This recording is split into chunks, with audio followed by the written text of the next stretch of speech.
Hi y'all. Loretta here with Remus, and I'm going to give you my this episode is on this book uh that I got, and this is basically the book I got where I was using the green as an undertone. Okay. It's called Cennini's Code: Medieval Wisdom from uh Medieval Wisdom for Modern Artists. Okay? Hey, Horace. Okay. In the 14th century, an Italian painter named Cernio Cennini sat down to write a book that would become the most enduring manuals of Western art history. Hey. Okay. The Book of the Art. That's what it's called. Was a wasn't a philosophical treaty with a lot of with all this really crazy stuff that I had to learn in art. It was just it was a working artist field guide, part technical manual and part moral compass. Moral compass. Partly part survival kit to anyone who dared to make like art. He it explains him. It says Cennino was no outsider. He was trained for 12 years under Agno Gatti, who himself was an artistic grandson to Giulio or Giotto, the painter credited for uh uh uh give me a second. Giotto, the painter, credited for shifting Italian art from the rigid uh, bronzing style towards the more human and more alive. So this is before the Renaissance, basically, to get the moral of the book. And then, of course, it has the Adam and Eve story, and it goes on through everything. And then he goes into his techniques and stuff. Now, here's what the tips come in. Okay, this is actually the second time I went through it, and this one says tips for beginning artists, straight from Cennini. Number one, stay with one master longer than you think you need. He warns against bouncing from teacher to teacher. Depth beat novelty. Mastery comes in continually and not sampling. So basically, don't be jumping around on teachers. Number two, draw constantly and draw from life. He insists that drawing is the foundation of everything, not copying, endless, endless, always copying, but observing the world directly. Nature, he implies, is the real teacher. Number three, build discipline before style. He believes that good habits, clean tools, perfect preparation, steady practice shape the artist as much as the talent does. Number four, respect your materials. He describes grinding bones up for the gesso, which I've heard of that. Pigments. He's basically telling you how to make the stuff without all this processed stuff. You know, making glue from skins like rabbit hides and cat hides and stuff like that. He reminds that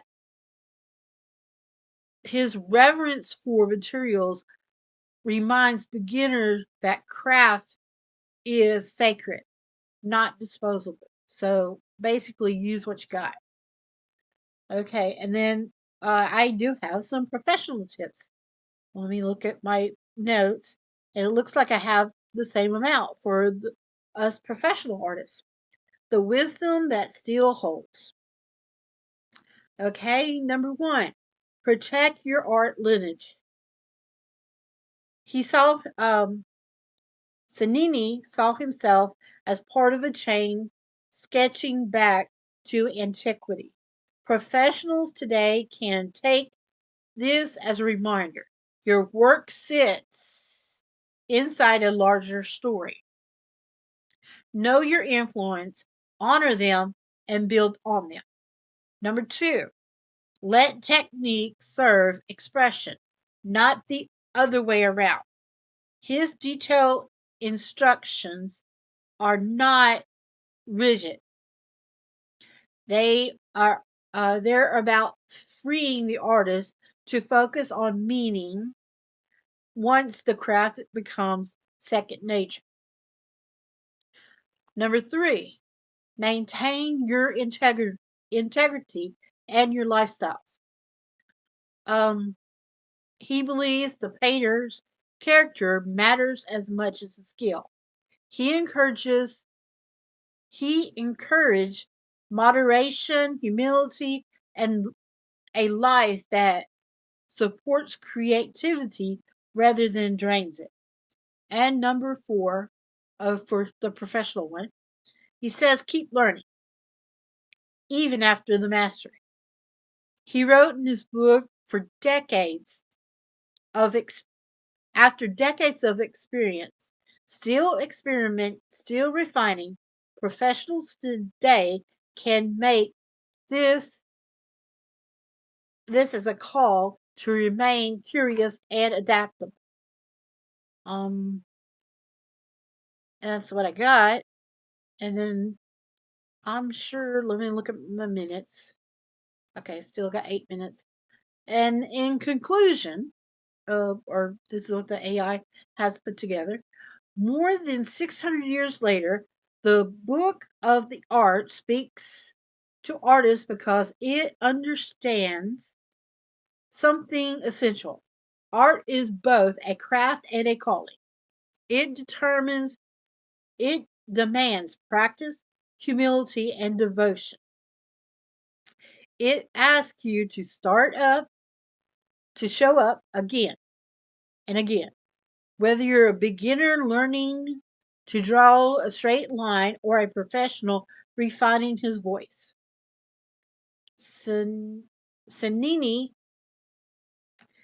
Cennini's world was full of pigment ground by hand, panels primed with gold dust, and fresco walls that dried faster than you could paint them because his core message still resonates.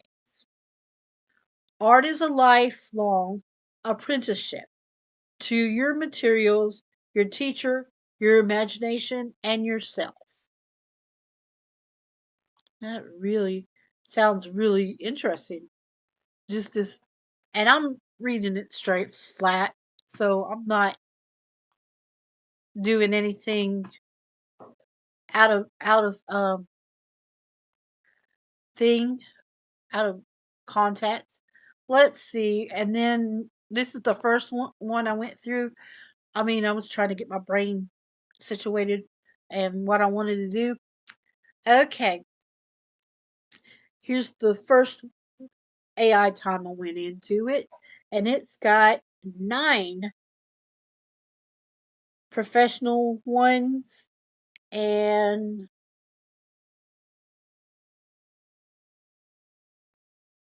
7 beginner uh things. Yeah, 7 beginners. Let's go ahead with the 7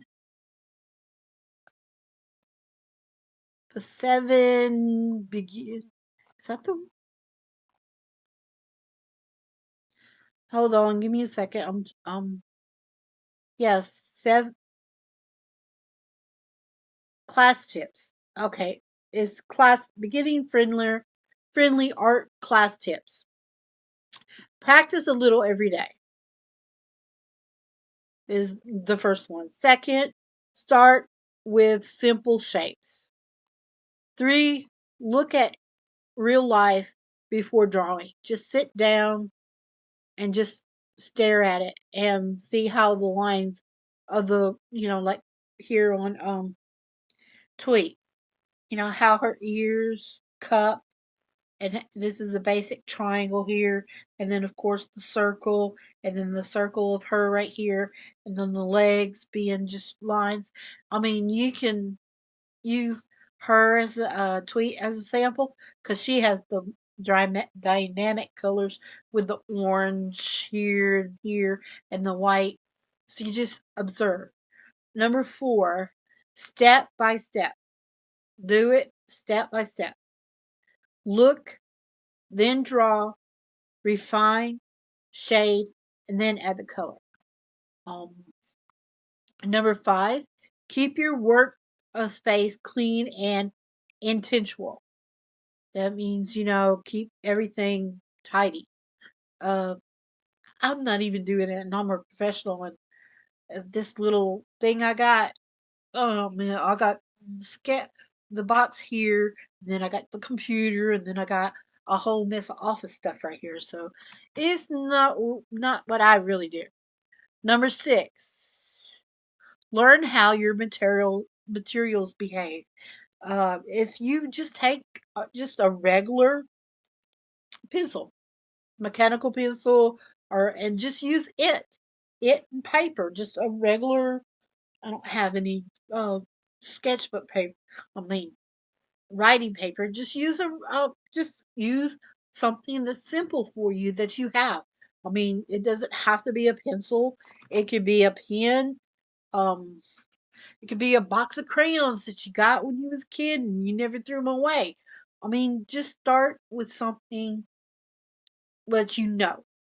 I mean, right now I'm up to professional grade stuff. I got professional right here. I got professional watercolors.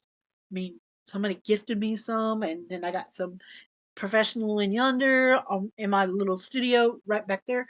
I mean, learn your materials. This paper is a mixed media paper. Is not the typing paper because mixed media paper could, it was, and I think, yeah, this is the no, this is not the behave one. It's the other one. Okay, number 7, light and shadow always, light and shadow make things look real. So, in other words, practice your shading. If you're like me and just get a coloring book and use your crayons or your colored pencils. The harder you get, the darker. When you use a crayon, you color it and it's always light. But if you wanted to make it darker, you'd go in and rub a little harder. It's just practice on trying to make your knowing your materials, and that's just that. It's just I mean, the book is really full of wisdom and everything. It even got on this first run around. I got 21 pages. It goes into color theory. Know your primary, know your secondary, know your warms and your cools, the complementary. I mean, all the stuff that we have to do. Color mixing, you know, mix slowly, add dark to light, not light to dark. That's what he is talking about. And basically it's the same with watercolors. Color harmony, add so 2, 3 colors together. Value matters more than the color. So if you got something that's deeper, the value that matches. Let's see, it's got a in this little thing I did the first, I went into the, but that's what I got so far that I wanted to try and give you examples of this book. I got more stuff that I got out of the book. Like there's one here about the portraits, how to do the portraits that he wants to do. Um I going to, sorry, I'm going to work with them and make a video on that. And of course, every time that I make a video, I'm going to be accompanied by critters. That's Horace right there. Uh, critters. Um, this is Tweet Tweet, and then that's Horace. And the one I hold first was Remus. Um, might see a bigger cat up there. Might be Bill or Eclipso, or maybe Dino. But that's what I do, and that's what I always do when I'm trying to do something. Um. Anyway, like and subscribe, and I'll see you on the next episode. What we can do. Okay. Later.